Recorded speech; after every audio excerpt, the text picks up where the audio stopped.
In this video, I'm going to show you how to install and configure the KPI module as an administrator. So the first thing we need to do is we need to make sure that the KPI module is installed and enabled. So we do that by going to the settings area of the homepage builder, and then within the global section, down the bottom, there will be the KPI module section. So if you've already got it installed, you will see that's slightly different. But if you haven't got it installed, you click the Install KPI module button. That will update, and then you will then see you've now got it installed, and you then have to enable it afterwards. So when you first install it, it is still not enabled. So we go here and we check this box, enable KPI module, click the save button. So we've now installed and enabled the module. So what that will mean is when you go back to the home page screen, across the bottom of the screen, you're going to see you've now got this ribbon across the bottom, which is empty. There's a little what we call a hamburger icon on the right hand side here, and this is where you can open this up and start configuring KPIs to see across the bottom here.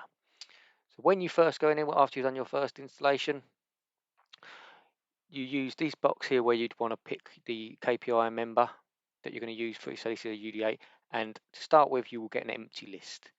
And the reason for that is that we actually need to first go off and in our dimension library within OneStream, we need to build some KPIs to work with the KPI module. So that is where we're going to go to next.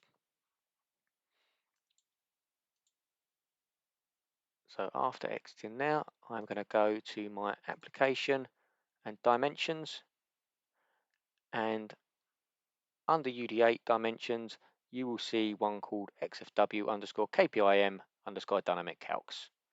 And when you go into that one, you will find a list of KPIs which come installed with the KPI module. These are prepackaged, but they do still require some configuration to tie in with the metadata that you have within your application. So I'm just going to show you a simple KPI for gross profit margin today. So down in this list here, we have one called gross profit margin, and we're going to configure that for this application. So if I select that, the first thing that we need to do is within our member properties is there is an in-use setting. So by default, all of these example KPIs all have the in-use setting set to false. We need to go in and we need to enable that to be true. And by enabling that as true, in our drop down on our KPI module, we will then see that this KPI becomes available. So we will save that as the first option. The next thing we need to do is we need to update the formula. So if we go into the member formula here, and we could come in and edit the formula. So every single one of the KPIs packaged with the KPI module comes with a template that looks like this, which gives you full instructions of how you should go about configuring your KPIs. So the bits to note here are that when you are looking at building your KPI, in terms of the point of views when you're building your dynamic calcs, what is and what isn't required. So whenever you're building them, you want to make sure that you explicitly specify the cube that you're running this KPI for. You do not need to specify the scenario, the time, the entity, or the view member for your KPIs.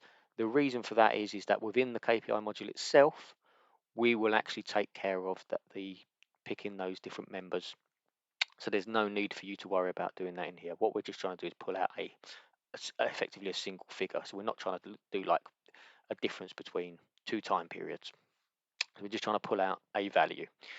And then after we've got that, then within our point of view as well, we also need to make sure we try and specify as much of the point of view as we possibly can. So the origin member, the intercompany member, the flow member, and then the UD1 to 8 members. So the recommendation is that you explicitly specify all of those within your formula also. However, if you do not specify them, then what it will do is that it will pick up what we have listed here in terms of this point of view here. So if you, in this example here, if you didn't specify your flow member in your dynamic calc, it would automatically assume that you're using a flow member of none. So check this first and make sure this matches what you need it to do. if you scroll down in the bottom, so the top half is all just the instructions around the template, and then when we get to this line 66, this is where we are actually doing our dynamic calc to work out what our gross profit margin is. So we've got a template here, and in this one we've got an account here called revenue, and then this is taking it off of a cost of goods sold account, subtraction going on, and then it's over here. If we scroll to the right, it's dividing it by this revenue account again, and you'll see we've got all of our UD members here set to tops in this example. What I need to do, because my metadata is slightly different to what we've got in terms of what's in this example, I'm going to need to update this to match. So I'm going to go and look in my member filter, and I'm going to update the accounts to match what my application is. So I'll go and look for what is my revenue account. So I'm going to go in here, I'll come into my income statement. There we go. So my revenue account is actually called Rev Total, and my cost of goods is actually called Material Cost Total. So I'll get Rev Total and Material Cost Total are the two accounts I'm going to be using in my application. So we'll update this to be Rev Total. It's going to be Material Cost Total. And over to the right hand side here again, Rev Total.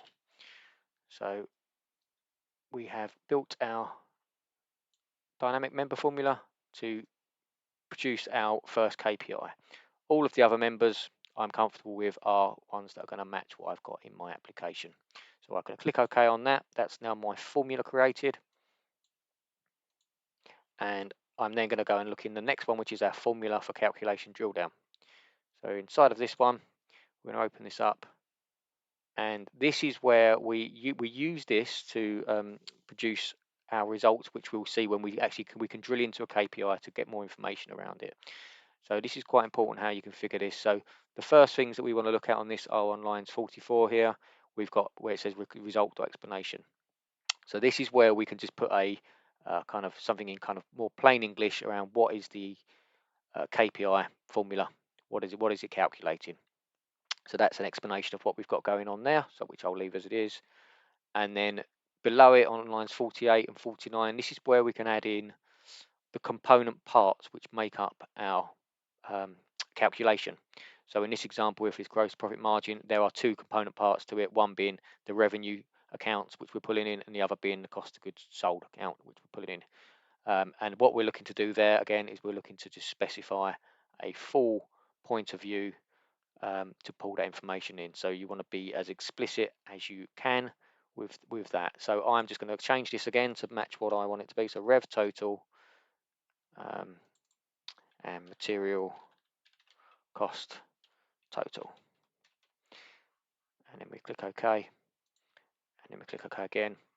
And we can now save that. So we've now created our first KPI, which should now be available within the KPI module. If you've got KPIs which are not within the ones that we've got in these templates, it's very easy to create your own. Simply just clone an existing member, and then you can then copy the template out of one of these formulas and formula drill downs, paste it into your new one, and you can have your own custom KPIs which are not ones from this list. So now I've just configured that. I'm now going to go back to the home page builder, and if I now click on the hamburger icon once again, what I'm going to see is in this list here, I now have my KPI for gross profit margin is now available to me, and I can now start configuring that KPI.